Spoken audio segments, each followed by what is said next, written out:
Hey what's up guys, welcome back to my channel. तो आज हम यहाँ पे बात करने वाले हैं इंडियन एयरफोर्स की तरफ से जो अपडेट्स निकल के आई हैं, साथ ही साथ जो रीसेंट ड्रोन अटैक हुआ है उसके बारे में।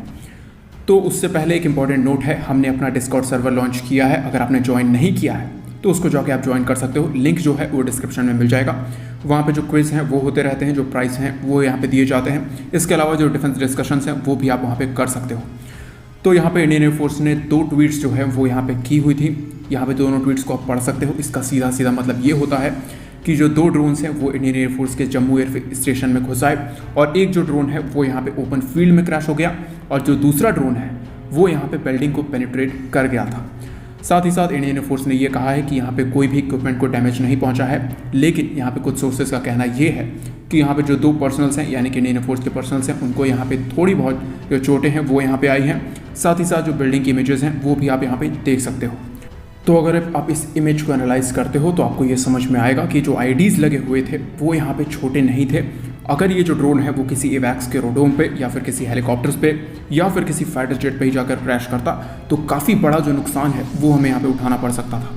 तो इसका मतलब ये है जो एनिमीज़ हैं वो यहाँ पे फ्यूचर वॉरफेयर के लिए प्रिपेयर हो रहे हैं।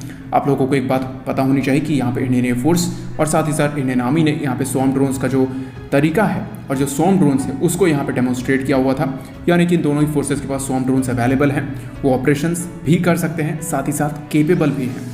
तो इसी तरीके के जो ड्रोन्स हैं वो यहाँ पे एनिमी भी बना रहे हैं, यानी कि उनके पास स्वॉर्म की टेक्नोलॉजी नहीं है पर वो जो ड्रोन्स हैं यहाँ पे जो आईडीज़ हैं उसको यहाँ पे कैरी कर सकते हैं। और आए दिन यहाँ पे जो अपडेट्स हैं वो यहाँ पे आती रहती हैं कि पाकिस्तान की तरफ से या फिर पीओके में यहाँ पे जो गन्स हैं वो यहाँ पे ड्रोन सप्लाई कर रहे हैं या फिर जो ड्रग्स हैं उसको यहाँ पे सप्लाई कर रहे हैं। साथ ही साथ बहुत सारे जो अपडेट्स हैं वो यहाँ पे आते रहते हैं, यानी कि ड्रोन का यूज़ किया जा रहा है डिलीवरी के लिए और साथ ही साथ यहाँ पे जो बॉम्बिंग है वो भी यहाँ पे की जा रही है।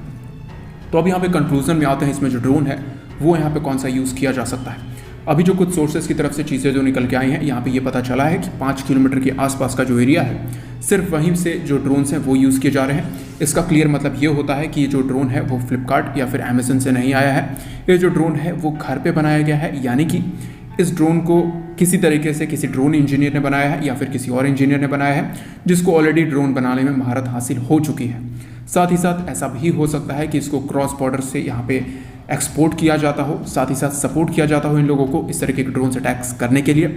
तो यहाँ पे जो 2 पॉसिबिलिटीज़ हैं वो यहाँ पे हो सकती हैं, लेकिन इसका जो काउंटर है वो हम यहाँ पे कैसे कर सकते हैं। यहाँ पे एक ऑलरेडी सिस्टम मौजूद है DRDO के पास, एंटी ड्रोन सिस्टम, लेकिन आप इसको हर जगह डिप्लॉय नहीं कर सकते और इस तरीके के जो सरप्राइज अटैक्स हैं उस पर यहाँ पे आप हर समय निगरानी नहीं रख सकते हो। लेकिन यहाँ पे जो इंडियन एयरफोर्स के स्टेशंस हैं वहाँ पे ये जो सिस्टम्स हैं वो होने चाहिए थे। हालांकि यहाँ पे जो मिस्टेक है वो हुई है। इसके अलावा यहाँ पे जो कुछ और चीज़ें हैं वो यहाँ पे की जा सकती है, यानी कि 3D bird detection monitoring and deterrence radar system जो है वो यहाँ पे लगाया जा सकता है।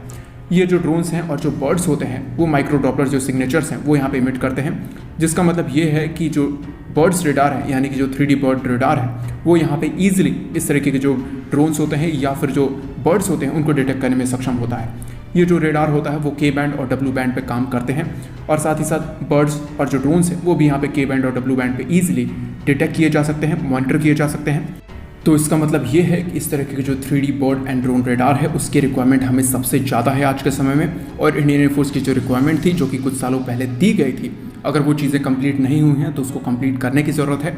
और इस तरीके के जो रेडार्स हैं वो सारे के सारे एयरफोर्स स्टेशंस, सारे के सारे आर्मी बेसिस, यहाँ तक कि जो नेवल बेसिस हैं वहाँ पे भी डिप्लॉय करने की ज़रूरत है। और ख़ासकर जो पाकिस्तान से सटा हुआ रीजन है वहाँ पे भी इन सभी चीज़ों को सबसे ज़्यादा और ज़्यादा नंबर में भी डिप्लॉय करने की ज़रूरत है, क्योंकि इस तरीके के जो सिस्टम्स होंगे अगर ये डिप्लॉय रहेंगे तो हमारे जो पर्सनल्स हैं उनके लिए कोई भी सरप्राइज नहीं रहेगा। और यहाँ पे जो DRDO के द्वारा बनाया गया एंटी ड्रोन सिस्टम है वो इसको अपने रेंज में आते ही न्यूट्रलाइज कर देगा। हालांकि अभी फ़िलहाल के लिए जो ड्रोन अटैक हुआ है वो तो यहाँ पे हो गया, जो मिस्टेक थी वो यहाँ पे हो चुकी है, लेकिन इसका जो रिटेलिएशन है वो यहाँ पे इंडियन एयरफोर्स को करना चाहिए। क्योंकि आज ये जो ड्रोन अटैक हुआ है ये काफ़ी छोटा हुआ है, हो सकता है कि कल ये जो ड्रोन अटैक है ये थोड़ा बड़ा भी हो सकता है किसी फाइटर जेट पे किया जाए या फिर किसी पर्सनल पे किया जाए। तो इस तरीके के जो ड्रोन अटैक्स हैं वो पॉसिबल हैं कि यहाँ पे फ्यूचर में होंगे ही होंगे। और इसको रोकने के लिए सबसे बेटर ऑप्शन है कि इंडियन एयरफोर्स के पास जो सोर्सेस हैं उनका यूज़ करें, जो लोकेशन है वो फाइंड करें और वहाँ पे जो बेटर ड्रोन अटैक्स हैं उसको यहाँ पे परफॉर्म करें, या फिर मिसाइल अटैक को भी परफॉर्म किया जा सकता है। तो आपको क्या लगता है इन सभी चीज़ों के बारे में? अपना ओपिनियन जो है वो कमेंट सेक्शन में ज़रूर दें। जय हिंद।